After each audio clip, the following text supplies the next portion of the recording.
Nel, kontento ba ang Pangulo sa ipinasang House version ng 2026 proposed budget? At ano ang kanyang reaksyon sa mga development ngayon sa usapin sa anomalya sa flood control projects?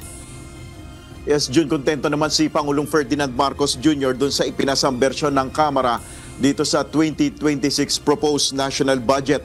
Ayon kay Pangulong Marcos, personal niyang tinutukan ang preparasyon ng 2026 budget at nakita naman niya na nakaayon sa programa ng administrasyon ang ipinasang budget ng Kamara.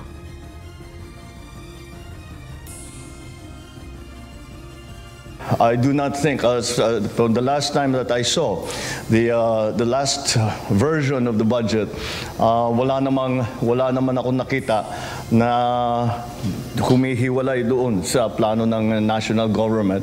Kaya't hindi siguro kailangan mag-veto. Pero tignan natin kasi hindi pa tapos ang proseso. Dadaan pa sa Senado yan, dadaan pa sa BICAM.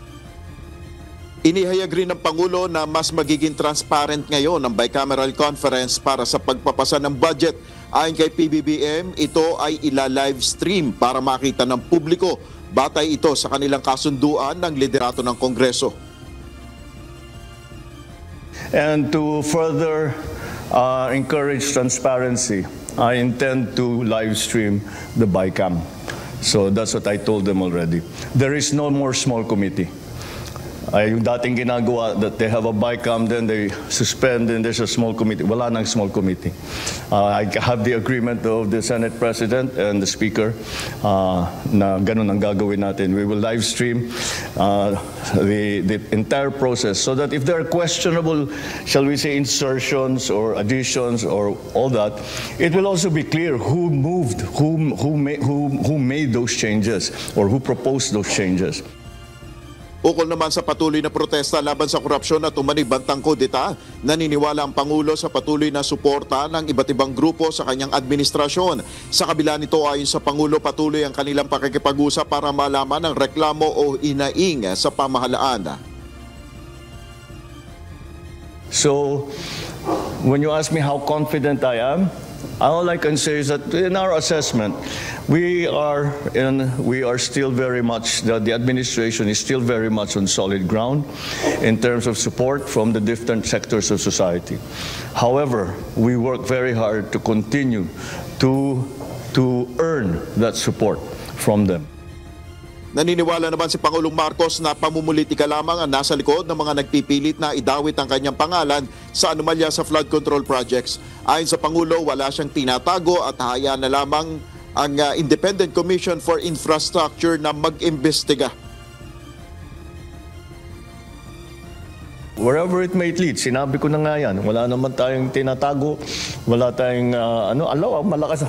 I know that there are several, the opposition would love to bring me into this, to include me in all of this. But that's politics. That is not to do about corruption. That is to do about politics. Gusto nila akong tanggalin. Well, yeah, sige, kaya nila gagawin lahat yung mga gagawin nila. Si PBBM na ilabas ang kanyang Statement of Assets, Liabilities and Net Worth o SALN kung ito ay hihingin ng mga kinaukulan. Kasunod ito ng pag-lift ng Ombudsman sa restrictions sa paglalabas ng SALN sa publiko. Suportado ng Pangulo ang naging aksyon na ito ng Ombudsman. And I was quite surprised to find out when I first came into office that that was no longer the case. That it was almost impossible, in fact, to get a copy of a People's SALN. And so we are just going back to the old procedure, and we will follow that. Whatever happens. Again, my SALN is I have again. It will be available to whoever would like to. Kung hingiin sa akin ng ICI, di siyempre bibigay ko. Kung hingiin sa akin ng Ombudsman bibigay namin. Jun, handa din si Pangulong Marcos na kung sakali ay iutos rin sa kanyang mga miyembro ng gabinete na ilabas ang kanilang SALN kung kinakailangan. At yan muna ang ating update. Balik sa iyo, Jun. Maraming salamat, Nel Maribuhok.